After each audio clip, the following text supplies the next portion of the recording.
नमस्कार दोस्तों, आज की वीडियो में बात करेंगे कि आप छात्रवृत्ति जल्दी कैसे पा सकते हो। यहाँ पर जल्दी पाने से मतलब है कि आपका फॉर्म जल्दी अप्रूव होना चाहिए। अगर आपका फॉर्म जल्दी अप्रूव होगा तो आपको छात्रवृत्ति जल्दी मिलेगी। तो जल्दी फॉर्म को अप्रूव करवाने के लिए आपको किन किन बातों का ध्यान रखना चाहिए, अगर आप अभी उन बातों का ध्यान रखें तभी आपका फॉर्म जल्दी अप्रूव हो पाएगा। इसी के साथ अगर आपका फॉर्म जल्दी अप्रूव हो जाता है तो आपके अकाउंट में कब तक ये स्कॉलरशिप आ जाएगी, इसके बारे में आज की वीडियो में बात करने वाले हैं। तो चलिए शुरू करते हैं। स्कॉलरशिप का फॉर्म लंबे समय तक अप्रूव न होने के 2-3 कारण मुख्य होते हैं, जिसमें पहला कारण होता है आय प्रमाण पत्र का सही न होना। अगर आपने इनकम सर्टिफिकेट सही नहीं बनाया है तो आपका फॉर्म, जो छात्रवृत्ति का फॉर्म आप भर रहे हैं, वो 100% आपका सेंडबैक होगा। जो आय प्रमाण पत्र आप बनवा रहे हो वो फॉर्म 2021-22 का होना चाहिए, 20-21 का नहीं होना चाहिए। इस बात का आपको ध्यान रखना है। इसी के साथ उसमें कंप्लीट सिग्नेचर होने चाहिए, उसमें आपकी सही आय अंकित होनी चाहिए और जो आय आपने इनकम सर्टिफिकेट में दिखाई है वही इनकम आपकी जन आधार कार्ड में भी अपडेट होनी चाहिए, तभी आपका स्कॉलरशिप का फॉर्म सेंडबैक नहीं आएगा।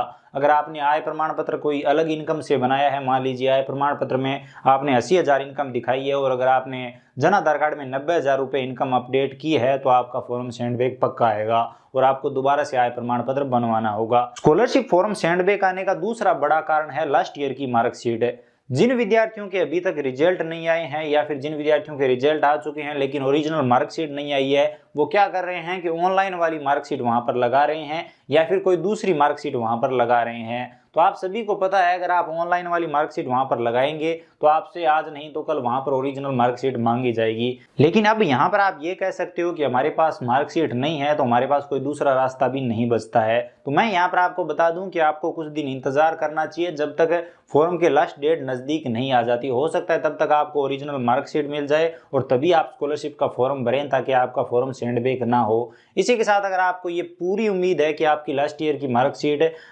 फॉर्म की लास्ट डेट से पहले नहीं आएगी तो आप ऑनलाइन वाली लगा सकते हैं। लेकिन कई विद्यार्थी क्या कर रहे हैं कि कॉलेज जाने के डर से ऑनलाइन वाली मार्कशीट वहां पर लगा रहे हैं। तो अगर आप ऑनलाइन वाली मार्कशीट लगा रहे हो तो ये तय है कि आपका छात्रवृत्ति का फॉर्म सेंडबैक पक्का आएगा।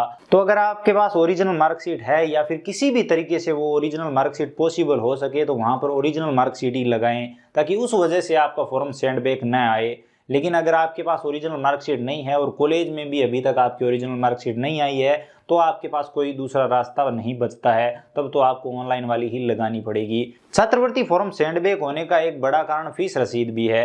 ज्यादातर स्टूडेंट वहां पर सही से फीस अंकित नहीं कर रहे हैं और ना ही सही से फीस रसीद लगा रहे हैं और ज्यादातर कॉलेज वाले भी यही बोल रहे हैं कि आप एक बार कोई सी भी फीस रसीद लगा दो, बाद में हम उसे अपडेट कर लेंगे। लेकिन बाद में अपडेट करने वाली इस बात से ही आपके फॉर्म में ज़्यादा टाइम लगेगा और आपकी स्कॉलरशिप लंबे समय तक नहीं आएगी। तो इस बात को आपको ध्यान में रखना चाहिए और आपको कॉलेज जाकर ओरिजिनल फीस रसीद लेनी चाहिए और अगर आपने ऑनलाइन फीस पे की है तो वही आपको ओरिजिनल फीस रसीद वहाँ पर लगानी चाहिए, ताकि फीस रसीद की वजह से आपका फॉर्म सेंडबैक ना हो और उसमें एक लंबा टाइम न लगे। इसी के साथ मूल और जाति वाली तो इस बार कोई दिक्कत ही नहीं है, जैसे पिछले सालों में होती थी। वो अभी आपको जन आधार कार्ड के साथ अपडेट करने हो और वो स्कॉलरशिप के फॉर्म में ऑटोमेटिक ही अटैच हो जाएंगे। अगर अटैच नहीं होंगे तो आप स्कॉलरशिप का फॉर्म ही नहीं भर पाएंगे, तो उसमें तो कोई प्रॉब्लम नहीं है। तो आपको इन कुछ बातों का ध्यान रखना चाहिए ताकि आपका फॉर्म जल्दी से अप्रूव हो जाए। अब अगर आपका फॉर्म जल्दी से जल्दी अप्रूव हो भी जाता है तो आपको कब तक स्कॉलरशिप मिल जाएगी। कहने का मतलब ये है कि आपका फॉर्म मान लीजिए एक बार भी सेंडबैक नहीं आता है और आपका फॉर्म तुरंत ही अप्रूव हो जाता है